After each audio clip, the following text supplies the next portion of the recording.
Imaginez un monde bien avant les humains, un monde où le temps semblait s'écouler différemment, un monde où la nature régnait en maître, imposant sa loi et son rythme. Ce monde grouillé de créatures de toutes formes et de toutes tailles, chacune avec ses propres mystères. Certaines étaient petites et se faufilèrent dans les sous-bois, invisibles aux yeux non avertis. D'autres étaient des géants, leurs pas faisant trembler le sol et résonner à travers la forêt. Dans ce monde primordial, les humains n'étaient pas les seuls à faire preuve d'ingéniosité et de créativité. Les animaux aussi possédaient leur propre sagesse et leurs propres compétences, développées au fil des âges. Ils vivaient en harmonie avec les rythmes de la nature, chaque espèce trouvant sa place dans cet équilibre délicat. Et certains, comme les singes de la forêt verte, brassaient même leur propre boisson puissante, utilisant des recettes ancestrales. C'est là que commence notre histoire, à une époque de mythes et de légendes où chaque créature avait un rôle à jouer. En ces temps anciens vivait un être d'une puissance incommensurable, Renzu. Il était respecté et vénéré par tous ceux qui le connaissaient. Renzu était le premier humain, un être d'une sagesse et d'une force immense. Sa présence imposante inspirait la crainte et l'admiration. Il a parcouru le monde, apprenant ses secrets et partageant son savoir avec ceux qu'il rencontrait. Partout où il allait, il laissait une trace indélébile de sagesse. Renzu a eu 2 enfants, Verdant Great Sun et Desolate Ancient Moon.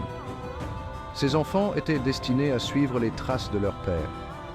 Ils ont hérité de sa puissance, mais aussi de sa soif de connaissance. Leur quête de savoir était insatiable, tout comme celle de leur père. Verdant Great Sun, connu pour sa curiosité, cherchait à comprendre le monde à travers ses saveurs. Il croyait que chaque goût révélait un secret de l'univers. Un jour, Renzu a fait à Verdant Great Sun un cadeau précieux, le gu de la sagesse. Ce cadeau était plus qu'un simple objet, c'était une clé vers des connaissances infinies. Cette créature mystique pouvait le guider vers des vérités cachées.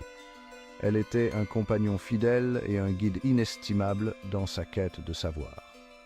Avec le gu de la sagesse à ses côtés, Verdant Great Sun s'est lancé dans une quête pour goûter les vins de singes légendaires de la forêt verte. Cette quête était remplie de défis, mais aussi de découvertes extraordinaires.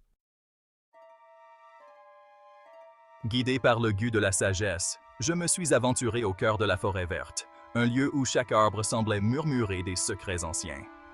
La forêt était animée par le bavardage des singes et l'arôme enivrant des fruits en fermentation, créant une symphonie naturelle qui éveillait tous mes sens. Les singes, maîtres brasseurs, m'ont accueilli avec des sourires et des gestes amicaux, prêts à partager leurs secrets. Chaque tribu de singes lui offrait son vin unique, brassé à partir de fruits que l'on ne trouve que dans leur coin de forêt, des fruits aux couleurs vives et aux saveurs exotiques. Chaque gorgée était une explosion de saveurs, une explosion sensorielle qui révélait quelque chose de nouveau sur le monde, une expérience presque mystique. Chaque vin reflète différents aspects de la vie, comme la joie, la tristesse et le temps qui passe. Chaque verre racontant une histoire unique. Le gu de la sagesse, perché sur son épaule, lui murmurait les secrets cachés dans chaque breuvage. Des secrets qui semblaient venir d'un autre monde, d'un autre temps. Section 4. La douceur de la jeunesse. Le premier vin que j'ai goûté était vif et doux, débordant de l'énergie de la forêt. Il avait le goût du soleil et du rire, me rappelant les jours insouciants passés à jouer avec ma sœur sous le regard bienveillant de Renzu. Ceci, c'est le goût de la jeunesse. Il est doux et enivrant, plein d'énergie et de promesses. Verdant Great Sun, perdu dans ses souvenirs, ressentit une pointe de nostalgie. Il réalisa que cette douceur, comme la jeunesse, était éphémère. Section 5. L'amertume de la perte. En m'enfonçant dans la forêt, j'ai rencontré un vin sombre et amer. Il avait le goût de la perte et du regret, comme des cendres sur ma langue. Les singes qui lui offraient ce breuvage se déplaçaient avec une grâce mélancolique, les yeux remplis d'une profonde tristesse. Ceci est le goût de la perte. C'est une partie nécessaire de la vie, car sans obscurité, nous ne pouvons pas apprécier la lumière. Verdant Greatson comprit.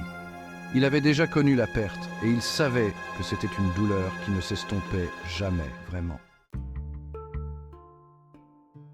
Section 6. La sagesse de l'équilibre. Finalement, je suis arrivé au cœur de la forêt verte.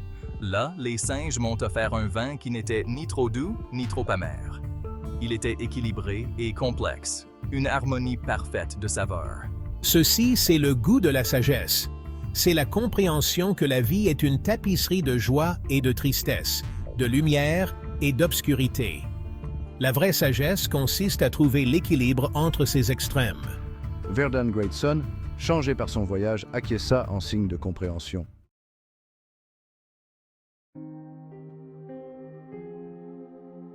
Section 7. Écho de légendes anciennes. Le voyage de Verdant Greatson pour goûter les vins de singe est plus qu'une simple légende. C'est une histoire qui traverse les époques, nous enseignant la complexité de la vie. Tout comme les différents vins, nos vies sont remplies d'expériences diverses, à la fois douces et amères. Ces contes anciens nous rappellent d'embrasser la plénitude de la vie, de trouver la joie dans les moments doux et d'apprendre des moments difficiles. Et comme Verdant Greatson, nous pouvons nous aussi rechercher la sagesse, en nous efforçant de trouver l'équilibre dans un monde d'extrêmes enivrants.